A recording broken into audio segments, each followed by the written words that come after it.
Well, hey, what's going on? What's up, Tammy? Woo. Look how... Yeah, told you. That shit looks good. Yeah, we changed up the background. Move. Okay. Ow, don't. Go this way? No, go this way a little Help. bit. There you go. There you go. He's moving me around against try, my will. Yeah. Well, you can always kind of... Okay, don't fuck my drink up. Okay. Yeah. Just trying to get everything. This is the new set. Yeah. This is the new set. Yeah, we just basically moved the desk that this used to be on, like, out. So it was facing a different wall. I could lower the light a little bit and see what happens. I don't know. I kind of liked it like that. Yeah, where's Spock? Spock's there. He's right there. You can kind of see him, except my big fat head's in the way. Or my chair's in the way is what it is. Lower one less. Maybe you should put Spock in the background, too, so everyone's not freaked out. We'll move him there in a bit. So he can also be on the show. There he is. One of his head's cut off. I'm not worried about Spock right now. Spock was on the show for years. We'll put him in another corner. Yeah, he's still there. He didn't get moved. Nothing got moved. We just moved the computer for our other endeavor because we didn't want to have to keep moving the shit back and forth. This is the sex dungeon. The sex dungeon. Right. Yeah, it's working out good. Yeah. So, yeah, John said digging the new digs and decor. Yeah, like I said, it's the same room that was always there before, but couldn't see it. We're just facing a different angle because we moved the camera to the other, like, perpendicular to where it was before. And I think if you look in that mirror in between us on the wall there, I think you can see the ceiling fan? The ceiling fan rocking back and forth. Yeah, you can. Yeah. That ceiling fan is really... Let me see. Clonk, clonk, clonk. Yeah, you can. I can see it. Yeah, you can see the ceiling fan. I can see it. It's okay. We'll just tell people we could have told people it was like a demonic face or something. Disney's haunted house. Sure, man. That's what I thought. It was like there's fucking ghosts in there. Yeah, people are starting to show up now. Okay, Tammy's in. Yeah. It's Monday night. Where, like I said, normally we would, a couple weeks ago we stopped doing the haunting Mondays, but now we're doing movie reviews on Mondays. And today, this afternoon, we went and saw Meg 2, The Trench. That was pretty good. I liked it. I think I liked it better than the first one.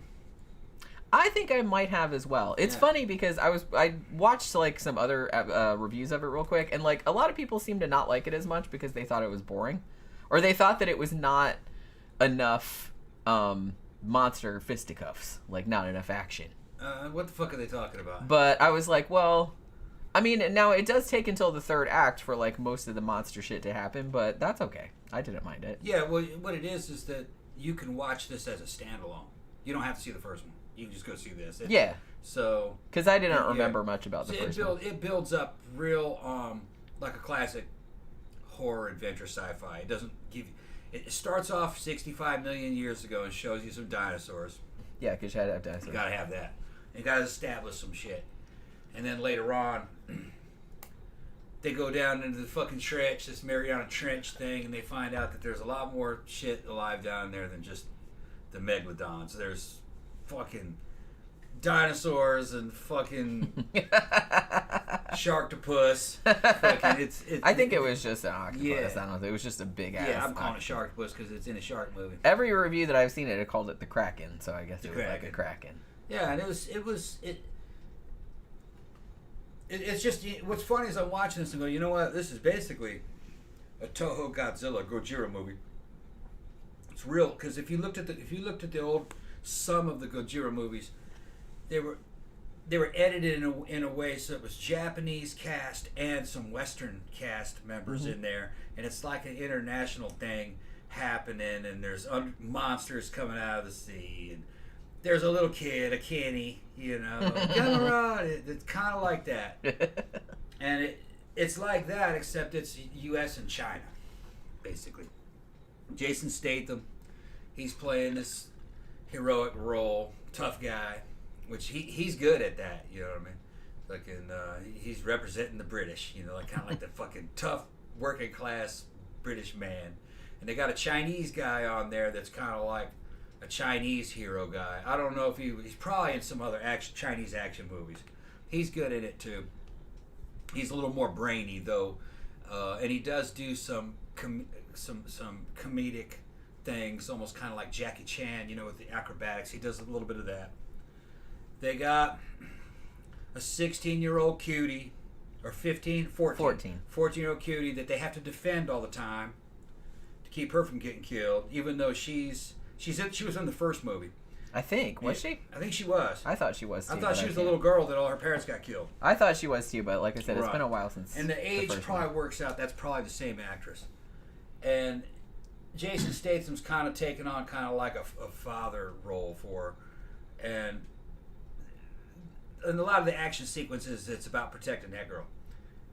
About half of them. But that's actually pretty good because this movie's targeted also to teenage boys. So instead of putting a Kenny in there going, Gamera, who's a little fucking Japanese boy in shorts, at least it's a girl. At least she's 14, and if you're a 16 or 17-year-old boy, she's dateable. Okay? Kenny wasn't dateable. Okay? So Kenny, little Kenny. That's from the Gamera movies. That's from the Gamera movies. They all seem to be named Kenny. And the fucking shorts were too short on them boys, man, fucking back in the 60s. And they were about 6. Annoying. They go, bye, Gamera! And they knew more than what the adults knew. They could explain everything about what the monster needed and what it was saying and shit. So they got rid of that and they replaced it with a 14-year-old girl. Then they got some bad guys who are kind of realistic. I liked the bad guys. They were a bunch of mercenaries. They were harvesting stuff from the bottom of the ocean that would help them make quantum computers and fucking room temperature superconductors and stuff. And it was worth like billions of dollars just for a few of these crystals. And they were getting those out from underneath the ocean in this underground base that they had. A secret underground base. Wow, that's pretty good if you can build all that in 25,000 feet under the ocean. Of course, that's how you run into dinosaurs. All right. Yeah. And shit happens. And then they got some kind of heroic females that are pretty competent, pretty good. And the movie was not fucking... the movie actually made a lot of wise directorial decisions, like killing hot girls. You know. And they almost made it, but no, they got killed. Okay, so it was good at giving you a sense that everybody was at risk. Yeah, because a lot of people did get killed in it. Yeah, so it's not super gory, considering. I mean, it's PG-13. I'm pretty sure. Yeah. So it's not like they're gonna shoot people get like chewed up or nothing. And the movie does a lot of crossover stuff that I liked. It homages a lot of other movies. And this one is really homaged a lot of Underwater, which was a good movie. I liked Underwater. A lot of the walking on the fucking surface of the ocean floor in pressure suits while you're being attacked by monsters. You got to walk across, and it's a long way. What was it? 6 miles? What did they say? I thought they said it was 4 kilometers. 4 kilometers? They said it was 4 kilometers. And their fucking faceplate on one of them was cracking and from the pressure. And it's just, And then they start homaging the first movie. They go to fucking Chinese Pleasure Island, or what was it? It was called Fun Island. Fun Island. Although Happy Island would have been funny. Yeah, it has a lot of funny shit in there, Fun Island. They got some American tourists in there and some Chinese tourists, and they make sure to show like all these middle-aged, fucking posh Chinese. Hotties, who have money and implants and shit, and it's funny, you know what I mean? And the American fucking guy's all slobby. He's a slob, and he tries to fucking pick up on them with fucking crude shit. And they're like, ew, like that. He ends up she killed. Literally is like, ew. Yeah, he ends up and I was like, killed. I agree. Just the movie's a movie. It's like a summer movie. You go and watch it. you don't have to think about it. It's just entertainment, and it was pretty good. I thought, like, it's just a big dumb, fun, yeah, killer shark movie. Yeah. Well, and not just killer sharks, like I Monsters. said, because it's like not only do we don't just have like the one megalodon like from the first movie. Now you have 3 of them, and actually one of them they had in captivity, and then it escaped. Yeah. And then they had 2 other ones that came up from, it was a whole situation. They came up from the bottom, and then you had like a giant octopus, and then you had like these little dinosaur things. Yeah, they look like a salamander with a bunch of teeth. Kind They of. can live in the ocean and on the surface. Yeah, they're like... Yeah, they're just a thing they made up. It's just a monster. I mean, it might be kind of like a sort of real thing, Yeah. but it's like, I don't know if they'd still be swimming around down there. Yeah. Well, because we were saying on the way home, I was just kind of like, well, if they lived down in this trench like all of this time, I don't think they would have feet anymore. Like, they wouldn't be able to like breathe air. You wouldn't think. Yeah, you're not supposed to question any of this shit. It's just it's redonkulous. Well, yeah, and like you were saying, like the whole scene of Jason Statham, like, oh, I can swim around for 60 seconds. Yeah, if I just clear 25,000 feet, like without a pressure suit. Yeah, he said everybody else died from the fucking when their pressure suit failed.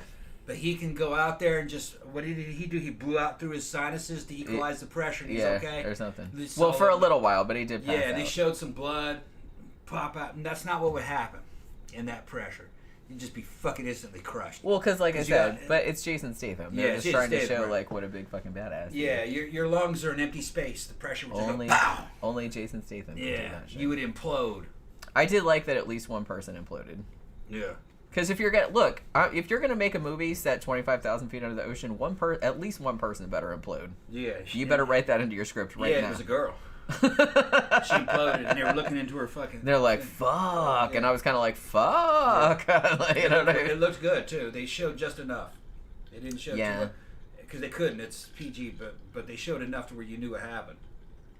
I particularly liked the shot, like, from inside the shark's mouth, like, while it was eating all the people at Fun Island. You know what I mean? Like, you could kind of see him go to the mouth, like, fuck! You know, I liked that a lot. Yeah. But, they did homage a lot of movies, like I said, particularly underwater, but that wasn't, like, the whole movie. That was just, like, the beginning. I think what a lot of people thought, because at the beginning, a lot of it is kind of, you know, the plot is sort of about corporate espionage, essentially. Yeah. Is what it is. Yeah.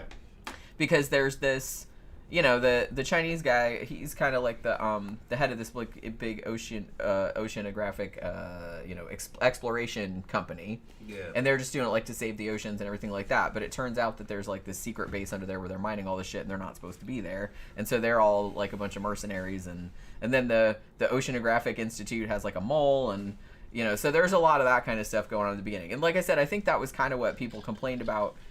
You know, it's like, well, we just want to see giant sharks eat people. But I was like, well, you can't have a whole movie of giant sharks. I mean, you can, but not. No, I thought the movie. I thought the movie built well on the lore of the first one. They even had some callbacks. The same dog from the fucking that survived the shark attack for the mega attack from the first movies in this one. So, and there's a lot of just part of that Fun Island. A lot of it, you know, was kind of like an homaging the scene where the Meg is on the Chinese beach in the first movie, which that's pretty good. They're trying to, basically what they're doing is they're homaging Jaws when they do that one. Well, yeah. And the thing about it too is that if you're gonna have something like that happen, you're just like, oh my god, like look at all those potential snacks. Yeah. So it's just kind of like, if you want like a bunch of people eating, because it's like, look, we can only kill so many people. It's like not a giant cast. We can only kill so many people like in this like small group of people, so we're gonna need to go somewhere else. There's like a whole shitload of other people that these sharks can eat, and the octopus, because the octopus fucked up some people too. Desert's asking if fucking Cthulhu was there. No, you gotta see. You want to see underwater if you want that one. Yeah, that was definitely. Yeah. They didn't call it Cthulhu in underwater, but that's pretty much what it was. Yeah. This one does have a giant octopus in it, though. Yeah. I did like the giant octopus. I mean, it is very CGI-y. You know what I mean? Like all the sharks and everything like that. But, it's pretty good, though. But, you know, that's okay. Special effects are pretty good in it. Yeah. The acting's actually pretty good in it for the type of movie that it is. They went a lot more, because I feel like the first one had some humor in it, but I feel like this one kind of leaned more in that direction, like a lot more humor. Especially the one guy, the one kind of like heavy-set black guy. He was kind of like the comic relief, and he was actually like pretty funny, I thought. Yeah, he was doing martial arts and like he didn't have the Desert Eagle. Yeah, he didn't have a hell of a lot of things. He might have been in the first movie too, but like I said, it was the first movie was 2018, which was which we saw it in the theater, but I don't remember much about it. At least see it twice. We saw it once, I think. I think we just saw it one time. Yeah, so, I remember liking it. But it's like I don't remember because before we did this review, like I watched. The horror channel Spooky Astronauts, she actually did a recap of the first movie, like, you know, before you go see the second one. And, like, when I was watching it, I was like, wow, I don't remember a single thing about that. I don't remember this, that, or the other thing. I don't remember anything about it. What's funny about this movie is that it's definitely also made to include the Chinese market. But really, this movie is very American. This is like an old school American action, adventure, sci-fi kind of movie. It's not really sci-fi, adventure, horror, thriller, I guess. Just the writing, the storytelling, the edit. It's just kind of like a old school tentpole type movie. Like I said, it's not just kind of turn your brain off at the door and just like watch the shit. You know what I didn't realize until I was like looking into this was that this is actually based on a novel that came out in 1999, and I think. The guy that wrote the novel, his name was Steve Alton, I think.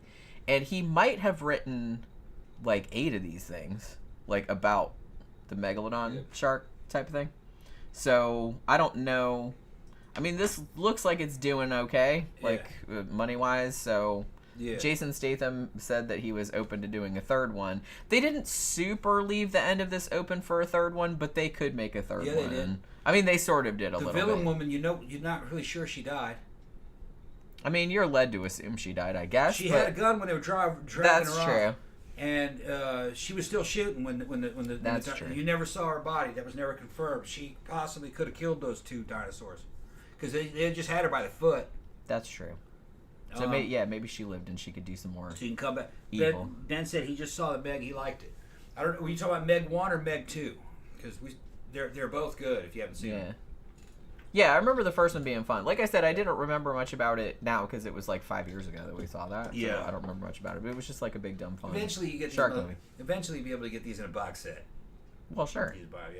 Also, another thing that I didn't realize, and maybe like horror nerds like me will be excited about this, I didn't realize this movie was directed by Ben Wheatley. Now, Ben Wheatley is a British guy, and horror nerds will know him because he does weird-ass horror flicks. Like, usually kind of like weird, slow burn kind of shit. Like, he did A Field in England.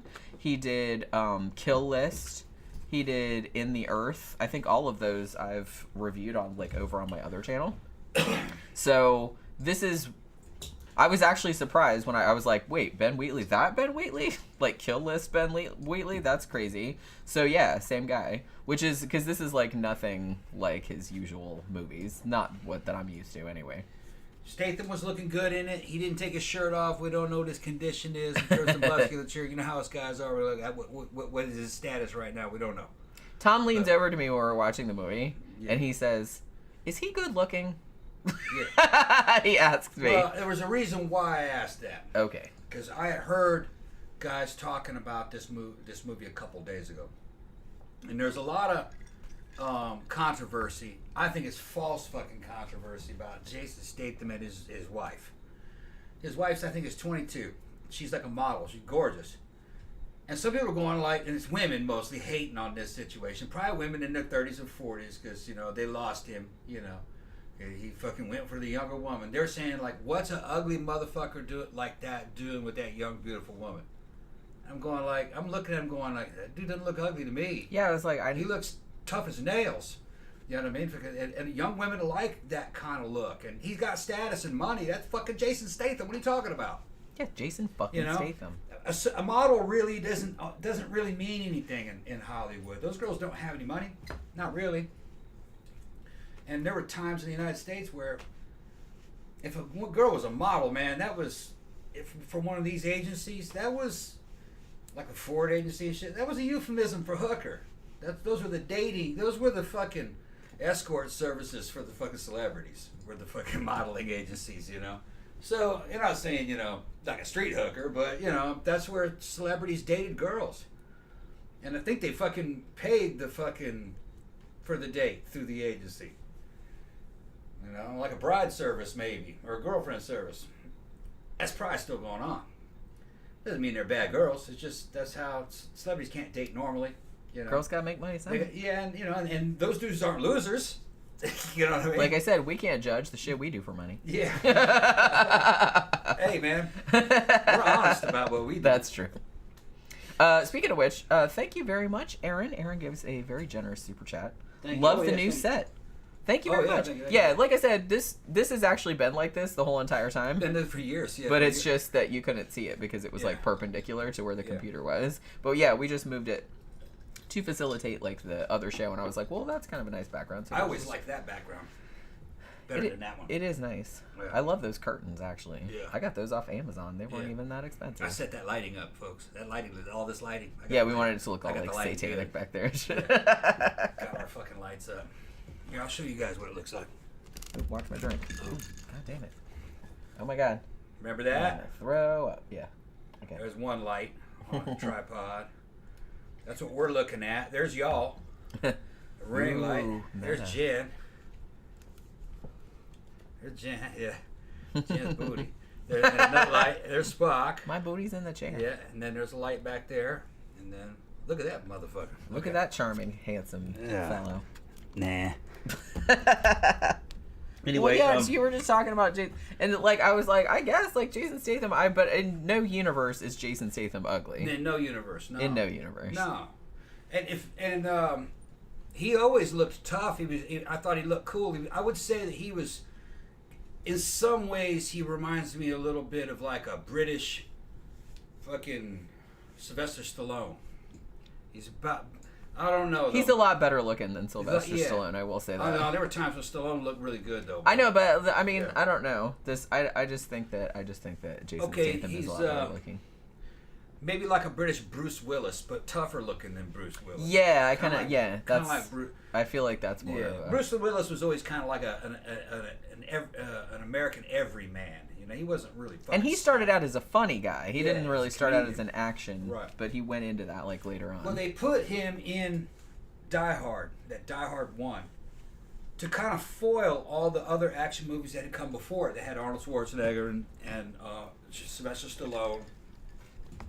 And they put him in there because he had such a reputation of just being average dude. So now you got average dude. But funny and charismatic. And no shoes. Yeah. And his feet were all cut up. And he didn't have a belt. Right. You know what I mean? So he was not fighting those fucking thieves from a position of strength. But he still made it. Yeah. You know, and that was what the whole Die Hard series was. And that worked like fucking gangbusters because that movie is still beloved. Right. And for a very good reason because it's an awesome movie. Statham kind of reminds me of that, but more amped up, more closer to Stallone. Well, and I always like Jason Statham too because he always, like I said, he seems like a tough guy, but he also has like he's kind of funny and he's charismatic, and even in this movie, you can tell that he's not. You know, nobody's taking it totally seriously. They're just they're leaning into. It's like, yeah, we know that this shit would happen like this. Like, you know what I mean? This is a ridiculous premise, but that's okay. We know that, you know that. Just have a good time. Like, don't even worry about it. And I kind of like respect that. You know what I mean? Yeah, Tammy said, I remember Bruce in the TV show Moonlighting. Yeah, I do too.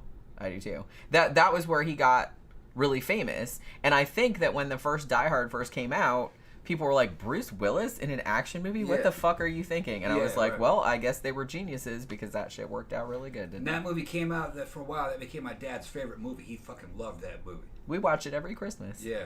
I think a lot of people do. Die Hard? Cough, dude. Oh, damn. Voice. Oh, no. You haven't seen Die Hard? Oh, shit, man. He was fighting like that. It was like real fighting when you lose. That's what it's like. It's like, I'm going to get you like that. In the time. That's what I mean. He didn't even have no shoes on. He ran through the glass. Feet was all cut up. That's the way it would really be. Yeah. You know, that's why Dad loved that fucking movie. I think a lot of people liked it for exactly that reason. Yeah. Because he didn't seem like a superhero. No. Because I think after a while, like in the 80s, you know, you had movies with Arnold Schwarzenegger, like you said, and Sylvester Stallone, they almost kind of seemed like superheroes, or like supernatural in a little way. So, like, you couldn't really even hurt them, like, all that much. And I think people responded well to... Yeah, they were archetypes. Right. I remember the first real action movie that I liked was Commando with Arnold Schwarzenegger. Yeah. And really, if you watch that, it's very much like an 80s platformer video game. Where there's boss fights and you're running through shit and it's got a fucking soundtrack, and we loved that fucking movie. I don't know if it was copying video games from the 80s or if video games from the 80s were copying Commando, but it was It might have been the second thing, but I don't know. It might have been... It was kind of that same format. A weird synergy going on. I can't really remember. And you can watch Commando today and still fucking love it. You know Arnie's not going to get hurt. That's why you're watching it. Yeah. You're watching him like I with said, a bunch of guns run through all these dudes. Yeah, he's like a superhero. These bad dudes. That's what you watched it for. Are watching it for. Yeah, because that was novel in those days. Yeah. But it got tired after a while. A lot of them started to come out. Tammy said, yeah, Bruce wasn't overly muscular. Mm-hmm. Yeah, and like I said, I think that's what worked so well about that, because he just came off like an everyman, but he was really smart and resourceful, and so he ended up... Yeah, and he wasn't in bad shape, though, either. He just wasn't... He wasn't a gym rat. Right. He was like a guy that you'd meet in the police force, just like that. Camp Guy said, was Stallone in Annie Hall, one of the street punks outside the movie theater? I seem to remember he was, but I haven't seen that movie in a long time, so I'd have to go back and watch it again. Kevin Donovan said, any chance you'll take off your tank top?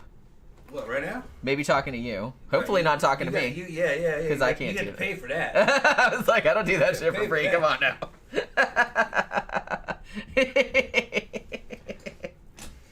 Where is like fucking...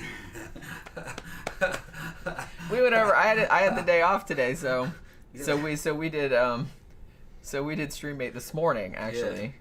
Yeah, we made almost $50 in about 45 minutes. Well, yeah, we were only on for like an hour. Yeah.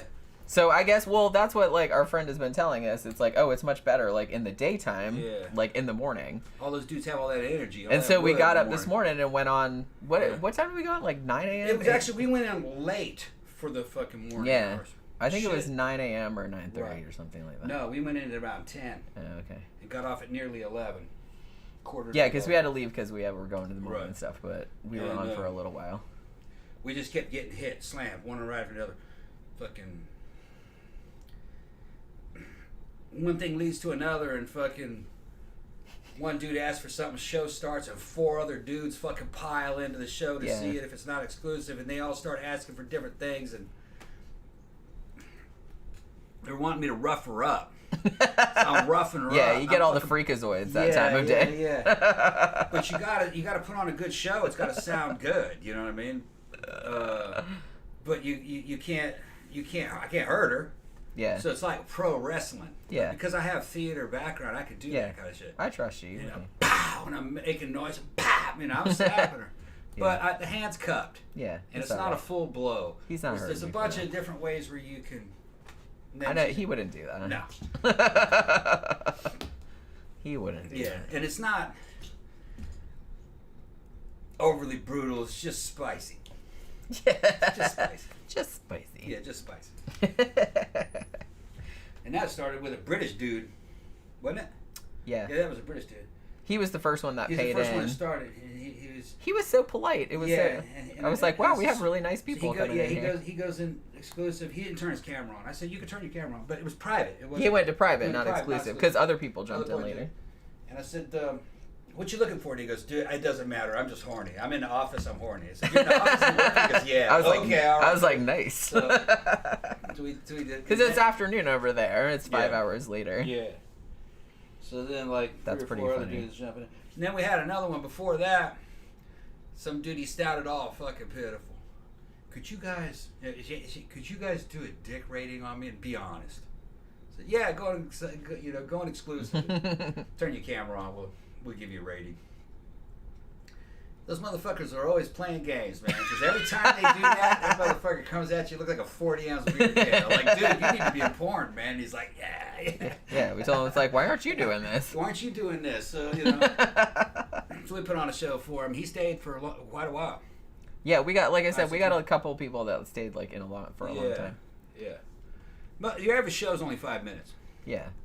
But we have had people stay for like 10 minutes, 15 minutes. Longest we've had was about 15. Yeah.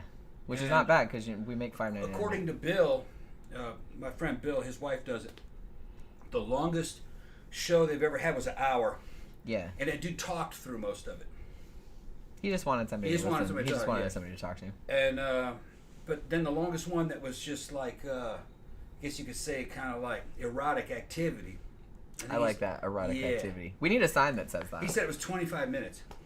Okay. Was the longest one. Yeah, I think the longest one we've done was like 15 minutes. Yeah.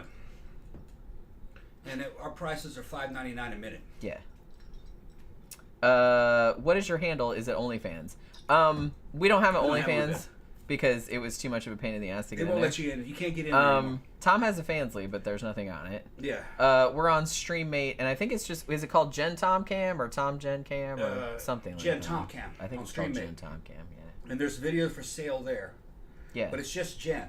And we have videos for sale on many vids too. Yeah, and that's both of us. And that's both of us. Yeah, they let us upload both of us on there because we had it broken. But you see, for some reason, this is just the way it is. Whoever owns or whoever has registered the StreamMate account, which is me, which is her, only she can sell video of herself.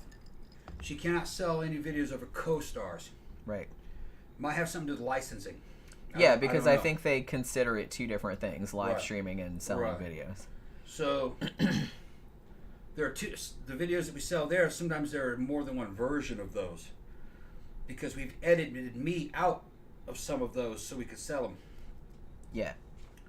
But then the version that has me in it would be on mini-vids. Yeah.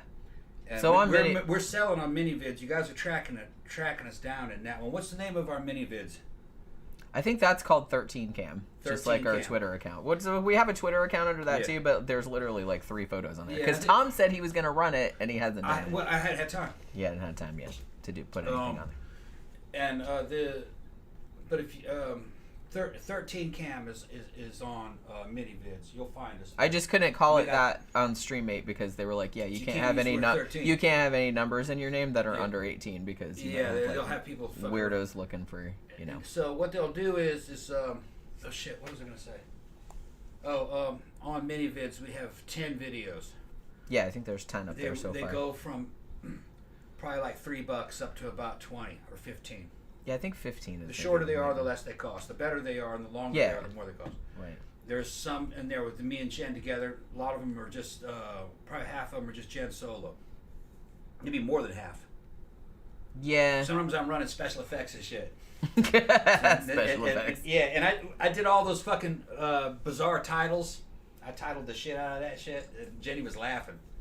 Yeah, because I told him it's like, because like I said, he's real good at that kind of stuff. Yeah. So I was just kind of like, well, you have to come in here and like help me title. The titles like and descriptions. Give me some crazy ass titles and descriptions for these so people will buy. Because I'm a writer, but it's like she doesn't write fucking smut. Right. Yeah. Not well. I have, but I'm not good at erotica and just like porn videos are two different things. Yeah. You know what I mean? Speaking of erotica, we were at the bookstore today. And I'm in the horror book section. And was it you, Tammy, that recommended that T. King Fisher book, or was it Oracle? I can't remember. That's called The House Has Good Bones or something like that. They had that, so I bought it because we just got a Books A Million membership, and I got like a 20% off, so I bought that shit. So I might do a review on that next, but I got to do Slewfoot too by Brom because I also bought that one. But we were in there today, and I'm in the horror book section, and there was a hardback book in there by Chuck Tingle. But it wasn't erotica. It looked like, from just reading the back of it, it looked like kind of like a camp slasher, like a Friday the 13th kind of thing. Maybe it's not, but that's kind of what it looked like. You remember the title? It was called Camp Damascus. See if that's actually him. I think that's what it was. I was like, yeah, that's got to be. So I was like, so I guess he's branching out into like writing other stuff. They may not know who that is. Well, we've talked about Chuck Tingle, a lot of. Please look up Chuck Tingle. Just go look up if you don't know who that is, go look on the Wikipedia page and just read the titles of his erotic books, and you will have hours and hours of entertainment just from the titles. I promise. Look at his profile. I mean, his author profile is a stock photo of a dude in a fucking karate gi. I mean, he's fucking hilarious. Yeah, it's funny. Yeah, Tammy said it was probably Oracle. I told you about the channel, A Great Undertaking. Yeah, that's right. That's right. Because I was trying to remember, because I knew that those two recommendations were like kind of at around the same time, but yeah. So also, since we're not even talking about the Meg 2 anymore. But like I said, I don't want to ruin it for people that's because it just came out like this weekend, I guess. But, you know, it's just like a big, dumb, fun shark movie. People get we recommended it. People get eaten by octopuses. Yeah. People get eaten by little tiny dinosaur creatures that couldn't possibly exist, but that's fine. If you just want to Jason Statham punches people. Yeah. Punches sharks. On purpose. Well, there are times when he could have talked his way out of that, but no, I'm gonna punch this dude. Well, like I said, you don't get Jason Statham to be in a movie if you're just you want him to punch people. Right. You want him to punch people, and you want him to like say shit, and you know, and he does that. Yep, Jason Statham. He's representing the working class of Britain. I mean, he's Stathaming out. Yeah, that's what you hire his ass for. Yeah. But yeah, so here's another thing that happened because we're gonna talk about this too. Here's another thing that happened. So before we went to the movie theater where we go to is in this mall called, what is it called? Lake Square Mall or something like that. It's in... So it's damn near almost a dead mall. It's in Leesburg. Yeah. Yeah, it's not like Dan Bell worthy because there are still a bunch of stores open. Yeah, there's not a lot of vacancies in there. It's just it's just dumb stuff. Yeah, most of it. It's just mostly it's not huge. Yeah. So that's where the theater is that we go. It's an AMC theater. And there's also a Books A Million there, and we always go in the Books A Million and go around and get coffee and shit like that. However, there's also a PetSmart. And today, we don't always go in there because it's right around the corner from Books A Million. But we had a little while before the movie started. And Tom's like, let's go look in the pet store. And I was like, okay. Because you know how that goes. And they have, PetSmart has kitties for adoption. And we went in there, and there was a little kitty in there. It was a little girl, and she was a Manx. 14 months old. 14 months old. Yeah. And they said she just came in this morning from Hoffmeyer, which is an animal. We've seen them, but they come into Books A Million like every other week and like bring in cats. They do like a big adoption event like at the bookstore. So they bring them in and they try to get people to adopt the cats. So I guess she came from there, and she'd been there literally one day. And we looked at her, and Tom like made eye contact with the kitty. Yeah. And we were like, she's like, well, you want to take her out and like pet her and stuff? So we took her out and like petted her, and I'm like, she's so sweet. And Tom's like, okay, well, we're going to go see the movie. If that cat is still here when we come back from the movie, we're taking this cat. Yeah. So we went to the movie, and then we went back to the pet store, and we looked in her little compartment because I think they had like 4 different cats there. And we looked in her little compartment, and we didn't see her. Mm-hmm. And we're like, oh my God, somebody came in and got her like in the fucking 2 hours we were in the movie. Holy shit. And so we went and asked somebody. They're like, hey, where's Dakota is her name. And they're like, where'd she go? And they're like, well, no, nobody adopted her. It's like, maybe she's in there somewhere. And then the guy came, and he's like, oh, she's hiding, like, way in the back of the thing, and we couldn't see her, like, from the outside. So, long story short, too late, we got another kitty. Yeah. We got another kitty. I can go get that cat. Maybe I'll go get it. You want to go get her? Yeah, and anybody who gives us any money, you can be the cat's godparent. We're kind of like, come here. And this is literally, we brought the kitty home. She was totally quiet, like in the box, all the way home, because we bought like a little just a cardboard like cat carrier to bring her back in, and it's like about an 18-mile drive, like from the movie theater back to our house, and she was totally silent the whole time. She just sat in there, like kind of looking out the holes, and we were talking to her the whole time. It's like, it's okay, we're going to a new house and all this other stuff. And then we came to the house, and we called Pookie. And Pookie came and, like, stuck her little nose in the box, and they were sticking their nose, and Pookie's like, oh, I don't like this. And then Pookie went and hid under the bed. Oh, you got her? Mm-hmm. You got her? Here she is, you guys. There she is. This is Dakota. Yeah. Yeah. She's just, like, and she came in the house, and she was like, all right, this is all right. And she has just been, I sat out down on the floor with her, and she's just, like, loving all over me and purring and rolling and showing me her belly, and she didn't hide or nothing. Yeah. Pookie's kind of mad, but yeah, I think hiding. I think Pookie's kind of scared of her. I think she'll get over it. Yeah. Pookie hissed at her, and I've never heard Pookie hiss ever. Yeah. So I'm just kind of like, that kind of stressed me out. See, look at this cat. She's purring. Yeah, you can hear her purring. It's really loud. But she's never been in a house. Maybe not. Like, I don't know how long she'd been at the shelter. Yeah. She's only 14 months old. And she's also a Manx. Her tail is longer than Pookie's, but it's still like a stub, like stumpy. So that was another thing we talked about. It's like it would be nice getting another Manx because their personalities would maybe... Because Manx kitties have personality plus, I'm telling you right now. Thank you, Jeffy Art. Thank you. All right, Jeff, you are now a godparent. Look at it. Look at this guy. Yeah. We literally just met her today. And we came back and got her, yeah. And she's just like, yep, all right, I could get used to this. She's like, I don't know you that well. Just like, let's calm down now just a little bit. But yeah. So I'm just kind of hoping that Pookie will get over it soon and they'll be friends. Because that's why we were talking about, because Pookie is like so rambunctious. I mean, she's not a kitten anymore. She's 6, but it's like she still acts like a kitten. She just like runs around like crazy, like, Mommy, play with me. Daddy, play with me. She didn't really play with him, and Beige is too old. Beige is like, get out of here. Yeah, and Beige's like, fuck off. I don't know. So we wanted like a younger kitty that they could play together, you know, and they could just run around and roll around and shit like that. So, bye, see you later. Yeah. But yeah, so we weren't even expecting to do that, but it seemed like the universe telling us that probably, because like I said, we don't usually go in that PetSmart, but Tom's like, let's go in the pet store, and then they were like, oh, that's Meg's, and it just came in this morning. Yeah, so I was like, oh, okay. Oh. Yeah. Tammy, you are now a godparent. Thank you, Tammy. John Gore said, are you calling her Meg? Oh, we should. She came as Dakota. We're gonna keep it. That's a good name. I mean, she looks like a Dakota. Yeah, that was her name when we adopted her, so that's what they named her at the thing. And I was like, she's probably used to people calling her that, so I think it'd be weird to like change her name. But that's what we're gonna call her. That's a cute name. Yeah, like I said, we had such a problem naming Pookie. God, she had a couple different. We names. went through so many names. Yeah. Well, because her real name is Baby Cookie. Yeah. Yeah. And sometimes I still call her Cookie. Sometimes, because she is like a little cookie. But I don't know. It's just like I always, even when she was younger, I just started calling her Pookie like as a nickname because she just looks like a Pookie to me.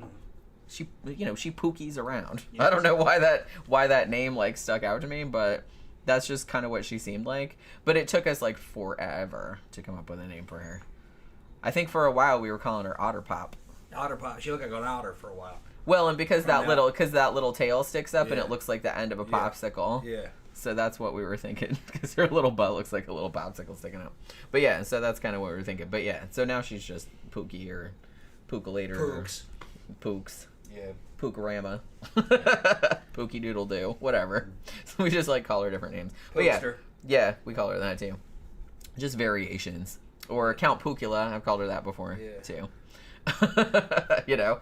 But yeah, so I'm kind of hoping, because that was the one thing that was stressing me out, it was that I was like, oh, I don't want Pookie to be mad or think she's getting replaced or anything like that, but I just want them to hang out. So we'll see how that goes.